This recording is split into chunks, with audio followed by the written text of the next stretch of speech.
UKL.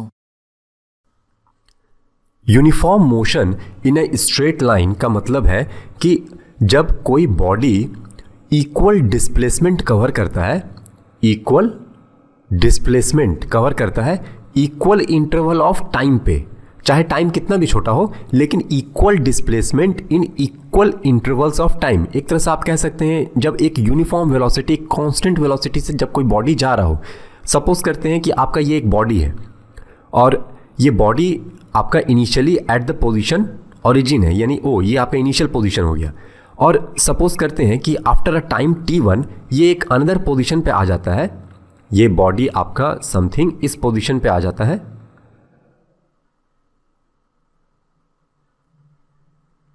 Okay और ये position हमारा है समथिंग ए हम लोग कंसिडर कर लेते हैं, यानी ये ट्रैवल कर रहा है आपका राइट डायरेक्शन पे with a uniform velocity v, something uniform velocity. ये यूनिफॉर्म वेलोसिटी हम लोग ये लिख देते हैं, यूनिफॉर्म वेलोसिटी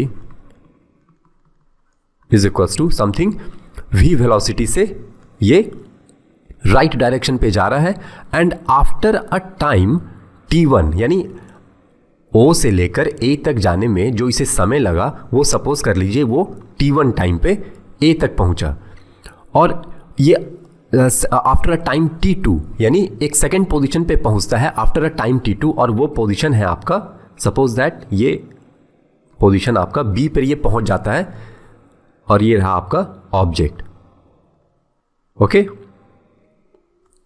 और जो इसने टाइम लगाया ट्रैवल करने में, यानी OA तक आने में इसे टाइम t1 लगा, यहां से यहां आने में इसे टाइम t1 लगा, और OB तक जाने में टोटल टाइम जो लगा वो t2 है। यानी आप सपोज कर लीजिए कि ये जो लाइन है आपका ब्लैक कलर का, ये सपोज कर लीजिए कि आपका x एक्सिस है, ओके।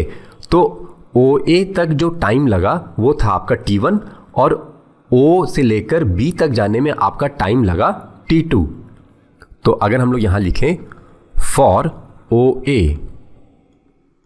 ठीक है, तो फॉर OA, तो यहां से यहां तक जो आपका डिस्टेंस है O से लेकर A तक, वो सपोज कीजिए कि आपका x1 है, और O से लेकर B तक जो आपका डिस्टेंस है वो सपोज कर लीजिए कि वो डिस्टेंस है आपका x2। तो फॉर OA टाइम टेकन आपका हुआ, time taken is equals to t1, और डिस्टेंस ये आपका स्ट्रेट लाइन डिस्टेंस है, एक ही डायरेक्शन पे है, तो हम लोग इसे डिस्प्लेसमेंट भी कह सकते हैं। ये आपका एक तरह का डिस्प्लेसमेंट है, क्योंकि इनिशियल और फाइनल पोजीशन एक स्ट्रेट लाइन है एक ही डायरेक्शन पे, तो इसे हम लोग डिस्प्लेसमेंट भी कह सकते हैं। डिस्प्लेसमेंट आपका कितना हो गया, तो आपका OA is equals to x1, x1 आपका डिस्प्लेसमेंट हो गया। एरो साइन हम लोगों ने इसलिए दिया है क्योंकि डिस्प्लेसमेंट हमारा एक वेक्टर क्वांटिटी है। उसी तरह से अगर फॉर OB अगर हम लोग निकालें, फॉर OB, तो टाइम टेकन आपका कितना रहा, time taken is equals to O से लेकर B तक जाने में आपका टाइम लगा t2, और डिस्प्लेसमेंट कितना कवर हुआ,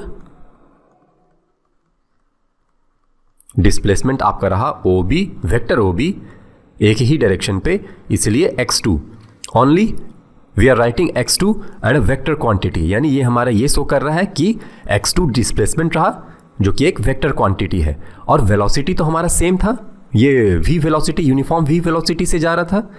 तो सिर्फ अगर AB के लिए हम लोग कैलकुलेट करें, फॉर AB, यानी ये हम लोग मार्कआउट कर देते हैं, अगर सिर्फ AB की हम लोग बात करें, जो बॉडी हमारे A से B तक जाता है, तो फॉर AB आपका टाइम टेकन कितना आएगा,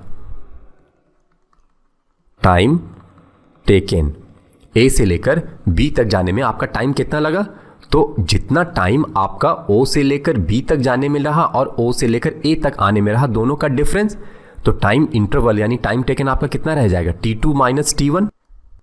फॉर AB A से लेकर B तक जाने में आपका टाइम कितना लगा, तो O से लेकर B तक जाने में जितना टाइम लगा माइनस O से लेकर A तक आने में जितना टाइम लगा, तो वो हमारा हो गया A से B तक जाने का टाइम।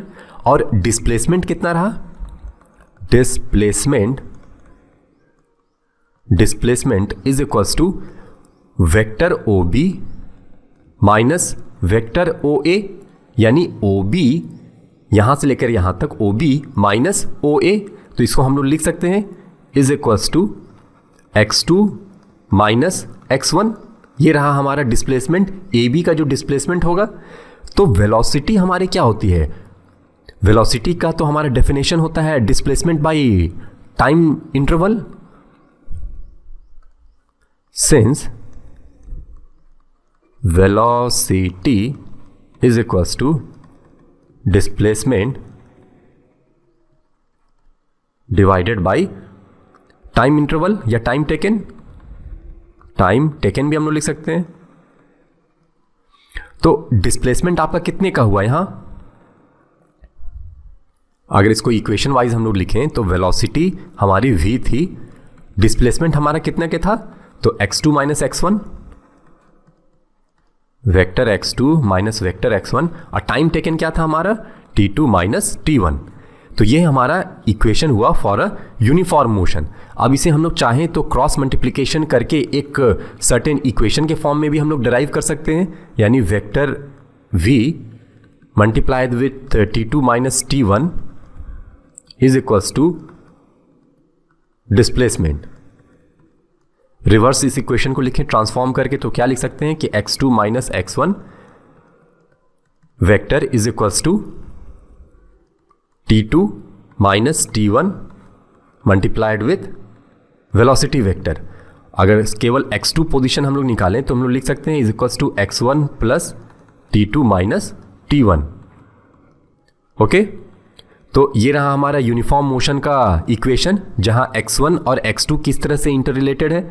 तो अगर हम लोग ये सपोज कर लें कि x2 माइनस x1 आपका, ये तो आपका फाइनल इक्वेशन हो ही गया यूनिफॉर्म मोशन के लिए, लेकिन अगर हम लोग ये सपोज कर लें कि आपका x2 माइनस x1, ठीक है, if x2 minus x1 vector is equals to displacement s ले लेते हैं, और t2 माइनस t1 जो आपका है इसे हम लोग टाइम इंटरवल t ले लेते हैं। ओके, तो ये जो आपका इक्वेशन है x2 माइनस x1, ये इक्वेशन आपका किस तरह से ट्रांसफॉर्म हो जाएगा? आप इस इक्वेशन को देखिए, तो यही इक्वेशन अब आपका बन जाएगा s vector is equals to velocity into time, ये इक्वल्स टू का साइन है, वेलोसिटी इंटू टाइम इंटरवल। तो ये रहा हमारा equation for a uniform motion. आप इस इक्वेशन को भी कह सकते हैं और ये इक्वेशन भी हम लोग कह सकते हैं।